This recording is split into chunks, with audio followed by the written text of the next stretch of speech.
Too Far Enterprises. And excuse me, because normally I'm asleep around this time, but I had to get this out before 12 o'clock, before July 4th, because I want people to know that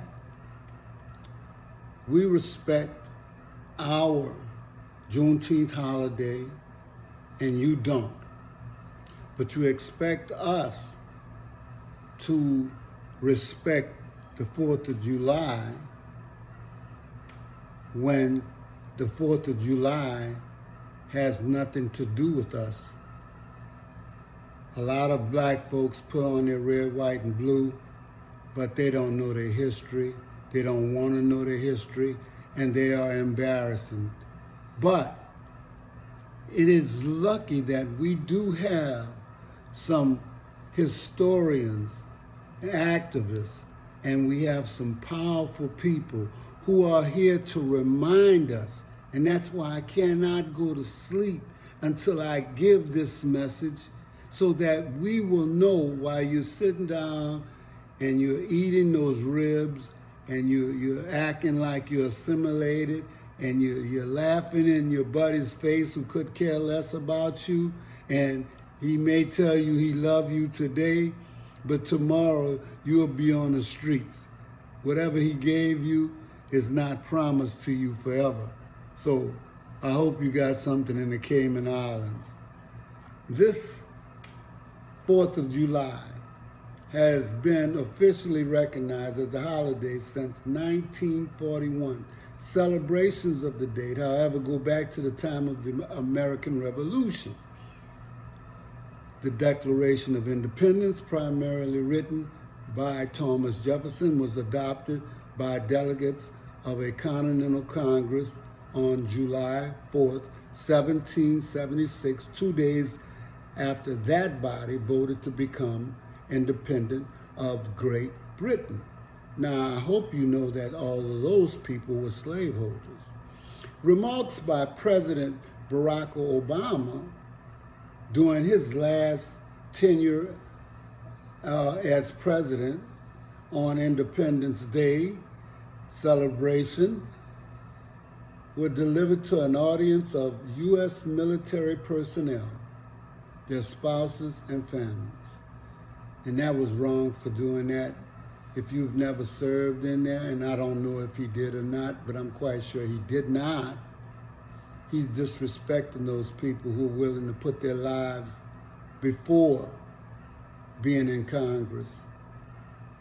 238 years ago, our founders came together and declared a new nation and a revolutionary idea, the belief that we all created equal, that we're free to govern ourselves, and that each of us is entitled to life, liberty, and the pursuit of happiness. 3/5 of a human being does not seem like being equal. Free to govern ourselves when we were slaves does not consider myself or yourself or my ancestor to be free to govern themselves. And the pursuit of happiness, every time you talk about giving black people something, you get a run on the government and everybody else. They do not think we deserve anything for all the mistreatment, rape, breeding, and international kidnapping that you have done. But in the generations that followed, he continued, through war and peace, through depression and prosperity, these truths has guided us as we have built the democratic, economic, and military force the world has ever known. Well, that was built on slaves' backs. And you were the planners, but we were the labor. And you've never really actually came out and said that, but everybody knows. From cotton, tobacco, okay, from breeding. What do you think was the best commodity on Wall Street at one time? Now, I'm not going to talk too much more about the president because he was useless then and he's useless now. I'm going to talk about Malcolm X, one of the most strident critics of U.S. foreign and domestic policy, especially in regards to black people. He regularly reminded his audience that black people's origin in this country were not the same as others, telling us we didn't land at Plymouth Rock like the Pilgrims, but Plymouth Rock landed on us. No, I am not African. I am one of the 22 million victims of Americanism, one of the 22 black victims of democracy, nothing but disguised hypocrisy. Malcolm told a Cleveland, Ohio audience in April of 1964. So I'm not standing here speaking to you as an American or a patriot or a flag saluter or a flag waver. No, I'm not. I'm speaking to you as a victim of this American system. I see America through the eyes of a victim. I don't see America dream. I don't see an American, I see an American nightmare. Where you see a dream, most of you Europeans, for Africans it was a nightmare.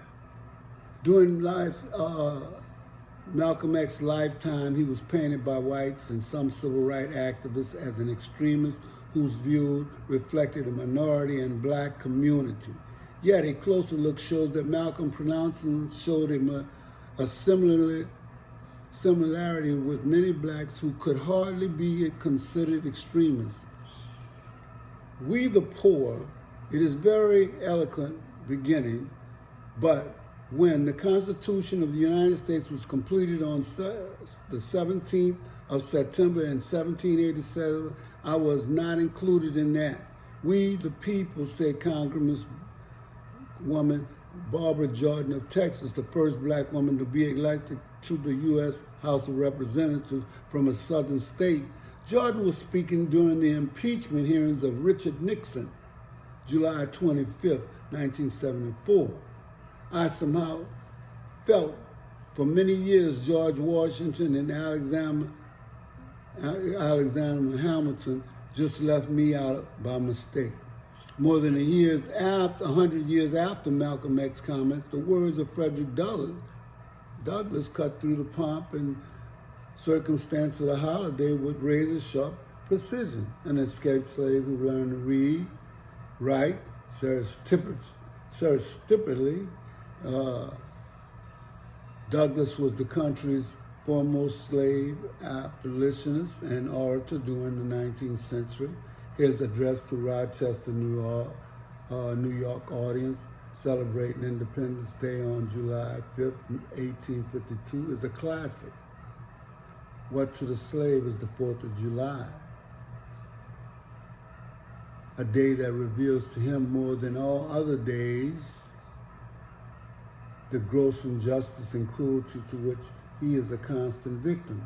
We all were, and still are. To him, the celebration is the sham. Your boasting liberty and unholy license, your national greatness, swelling vanity, your sounds of rejoicing are empty and heartless. Your denunciation of tyrants, brass-fronted impudence, your shouts of liberty and equality, hollow mockery, your prayers in hymn, your sermons and thanksgiving, all with your religious parade and solemnity, are, to him, beer, bombast, fraud, deception, impiety, and hypocrisy. A thin veil to cover up crimes you would disgrace the nation of savages. Now, in the aftermath of the massacre of 9 American men and women in Charleston, Emmanuel AME Church, a burgeoning movement to remove the Confederate stars and stripes, bars, flag has developed. That Confederate flag gave pride of a place in many southern states' capitals and is associated with white supremacists. It is something that it is time to bury. You will never forget it, but it's time to bury it. And since I only have 10 minutes, this is Too Far Enterprises.